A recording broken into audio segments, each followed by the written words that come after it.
안녕하세요. 5학년 1학기 수학 자연수의 혼합계산 두 번째 시간을 시작하겠습니다. 먼저 화면을 보면 지갑에 남아있는 돈을 계산해보는 게임이에요. 자, 선생님이 시작을 누를 테니까 이 지갑에 들어오고 나가는 돈을 한번 계산해보세요. 자, 첫 번째 문제 갑니다.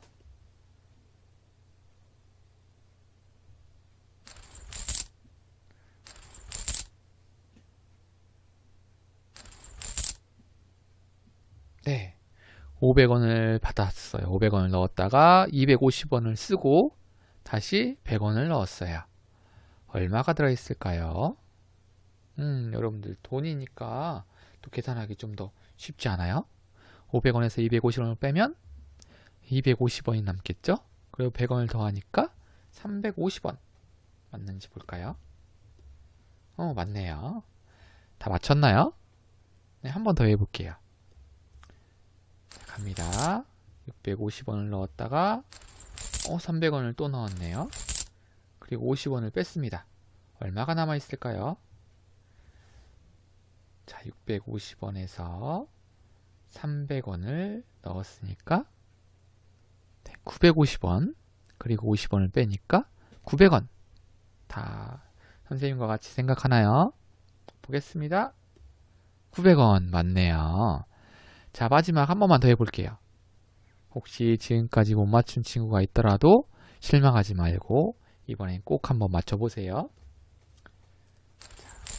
400원을 넣었다가 150원을 빼고 다시 200원을 넣었습니다. 얼마가 들어있을까요? 자, 시간을 조금 더 줄까요? 자, 한번 선생님하고 확인해 볼게요. 400원에서 150원을 뺐으니까 250원이 남아있겠죠? 그리고 나서 200원을 더하면 450원이 남아있을 것 같아요. 한번 볼까요? 오, 맞네요. 자, 이번 단원에서는 아마 이런 활동들을 하게 될 것 같은데 우리가 공부할 문제를 한번 보겠습니다. 다 같이 한번 화면에 있는 걸 같이 잘 읽어볼게요. 괄호가 없을 때와 있을 때에 덧셈과 뺄셈이 섞여 있는 식의 계산 순서를 설명할 수 있다. 그리고 식의 계산 순서에 맞게 계산을 할 수 있다 입니다. 그래서 여러분들은 이번 시간에 괄호가 있을 때와 없을 때, 그릴 때의 덧셈과 뺄셈 식의 계산 순서를 알아볼 거예요.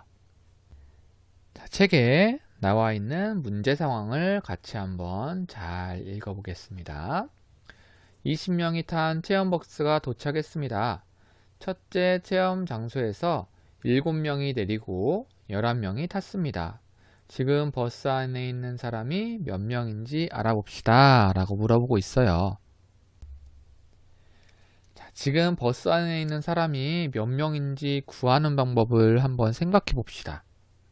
자, 그림을 다시 보고요. 문제 상황을 봤을 때 지금 버스 안에 몇 명이 있는지 구하는 방법을 생각해 보세요. 어떻게 구할 수 있을까요? 처음에 타고 있던 사람의 수를 알고 있다고 할 때 지금 보면 20명이 타고 있죠. 그럴 때 버스에서 내린 사람의 수를 빼고 그리고 나중에 탄 사람의 수를 더하면 되겠죠. 아니면 원래 있던 사람 수에다가 타는 사람을 더하고 나서 내린 사람을 뺄 수도 있겠고요.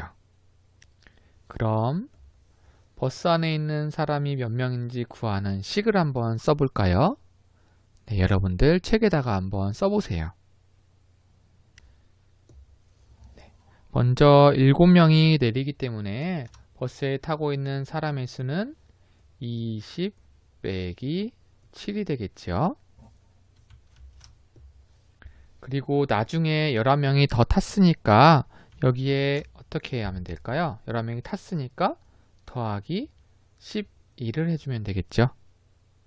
자, 한번 볼까요? 네, 답까지 나왔네요. 이렇게 계산했을 때 총 버스 안에 있는 사람은 24명이 되겠습니다. 혹시 이렇게 식을 쓰는 게 어려운 친구들이 있을 거예요. 우리는 그동안 계산 이 기호를 하나만 사용했었는데 이번에는 두 개를 한 번에 사용하죠. 그러면 이렇게 쓸 수도 있어요. 20명이 있었는데 7명이 내렸어요. 그러면 몇 명이 남았죠? 네, 13명이 남겠죠. 그러면 13명이 있었던 상황에서 11명이 더 탔으니까 13 더하기 12를 하면 네, 24명이라는 답이 나오죠. 이렇게 식을 두 개를 쓸 수가 있는데 이렇게 식을 두 개를 쓰고 나서 이 두 식을 어떻게 합하면 되느냐, 여기 보면 20 빼기 7은 13과 두 번째 식의 13 대신에 20 빼기 7을 넣어주면 되겠죠. 그러면 20 빼기 7 더하기 11이라는 식을 만들 수가 있어요.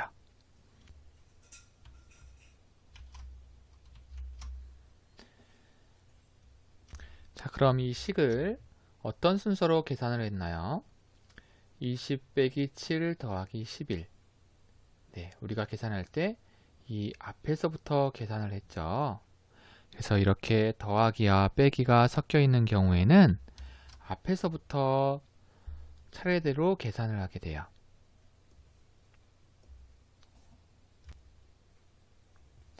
덧셈과 뺄셈이 섞여 있는 식에서 앞에서부터 차례대로 계산한다는 걸 잘 기억해야 돼요.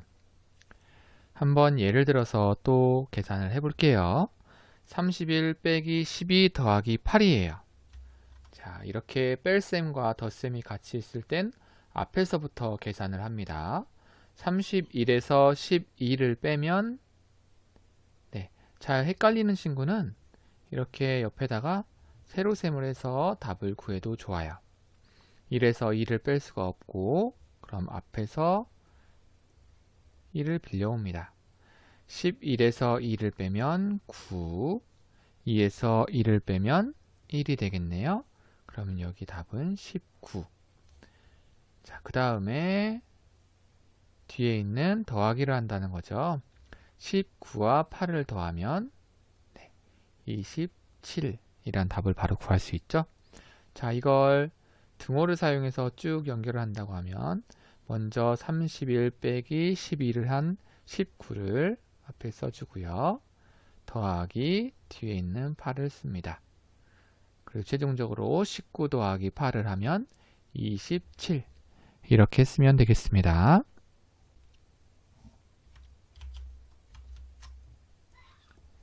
자, 다음 이번에는 슬기가 기념품 가게에서 물건을 사고 거스름돈을 받는 상황이 제시되어 있네요. 슬기는 기념품 가게에서 3,500원짜리 열쇠고리 1개와 500원짜리 엽서 1장을 사고 5,000원을 냈습니다. 거스름돈은 얼마인지 알아봅시다 라는 문제 상황이에요. 자, 그럼 슬기가 기념품 가게에서 열쇠고리 1개와 엽서 1장을 살 때 내야 하는 돈이 얼마인지 구해봅시다. 열쇠고리 하나가 3,500원이었고요. 그리고 엽서가 500원이었죠. 그러면 열쇠고리 하나와 엽서 1장을 살 때 내야 하는 돈은 3,500원 더하기 500원을 해서 4,000원을 내야 되겠죠. 먼저 계산해야 되는 부분을 가로로 묶어서 거스름돈이 얼마인지 하나의 식으로 나타내어 보세요 라고 이야기하고 있어요. 그러니까 우리는 물건을 산 돈 3,500원과 500원을 더한 것을 먼저 계산을 해야 되겠죠. 그렇기 때문에 3,500원 더하기 500을 괄호 안에 넣어야 될 것 같아요. 그리고 나서 슬기가 산 물건의 가격을 5,000원에서 빼면 되겠죠. 그러면 식을 어떻게 쓸 수 있을까요? 5,000원에 5,000원을 냈었고요. 5,000원에서 가장 먼저 우리가 계산해야 되는 건 3,500원 더하기 500원이었습니다. 그래서 이걸 먼저 계산하라는 뜻으로 괄호를 쳐주는 거예요. 그리고 나서 5,000원에서 우리가 산 물건의 값을 빼줘야 되겠죠.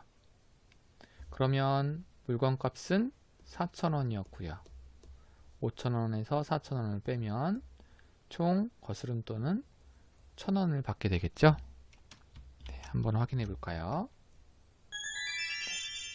자, 괄호를 사용한 식을 만드는 건 생각보다 쉽진 않아요. 하지만 우리 생활 속에선 이렇게 괄호를 사용해서 우선 계산해야 되는 걸 알려줘야 되는 경우가 생각보다 상당히 많아요. 그리고 이렇게 괄호를 사용해서 계산을 하면 조금 더 효율적일 수 있습니다. 자, 덧셈과 뺄셈이 섞여 있고 괄호가 있는 식에서 괄호 안을 먼저 계산을 한다. 이것도 이번 시간에 여러분들이 기억해야 될 아주 중요한 내용이에요. 자, 그럼 아래에 있는 식을 한번 계산해 볼게요. 31 빼기 괄호 열고 12 더하기 8 괄호 닫고 라는 문제가 있습니다. 자, 여기에 괄호가 먼저 있기 때문에 괄호 안에 있는 걸 먼저 계산을 해 볼게요. 12 더하기 8을 먼저 하면 이 10이 되겠고요. 그 이후에 괄호 밖에 있는 빼기를 하면 되겠습니다. 네, 그러면 식을 한번 써볼게요. 자, 더하기를 먼저 해서 20이 있는데 20은 여기 뒤에 써야 되겠죠? 그럼 앞에는 31이 그대로 써줘야 됩니다. 31 빼기 20을 한 11이 답이 되겠죠.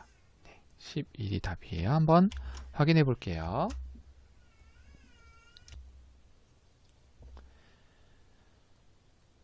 자, 이번엔 두 식이 나와 있는데 이 두 식을 한번 비교해서 계산을 해볼 겁니다.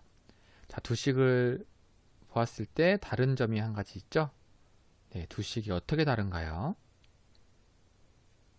네, 앞에 첫 번째 식은 괄호가 없죠. 그리고 2번 식은 괄호가 있습니다. 이렇게 괄호가 있을 때와 괄호가 없을 때 어떻게 그 값이 달라지는지 한번 계산을 해보도록 할게요. 먼저 첫 번째 식은 어떻게 계산해야 될까요? 네, 덧셈과 뺄셈이 있고 괄호가 없을 때는 앞에서부터 계산을 한다고 했습니다. 그럼 앞에서부터 한번 계산을 해볼게요. 32 빼기 5예요. 32에서 5를 빼면 27이 되겠죠. 그리고 나서 더하기 6을 해줍니다. 그러면 33이네요. 첫 번째 식의 답은 33이고요. 두 번째 식은 괄호가 있어요. 괄호가 있을 땐 무엇부터 계산하냐? 괄호 안에 있는 걸 먼저 계산한다고 했죠. 그럼 5 더하기 6을 먼저 하겠습니다. 5 더하기 6은 11이고요. 그리고 32에서 11을 빼면 21이 되겠네요. 답은 21입니다. 어떤가요? 괄호가 없을 때와 괄호가 있을 때 답이 달라지죠. 이것처럼 계산 순서가 다를 때에는 계산 결과가 달라져요. 괄호가 있어서 먼저 계산하게 되는 경우와 괄호가 없어서 앞에부터 계산하게 되는 경우 계산 결과가 달라지기 때문에 여러분들은 그때그때 상황에 맞춰서 계산 순서를 잘 생각해서 계산을 해야 됩니다.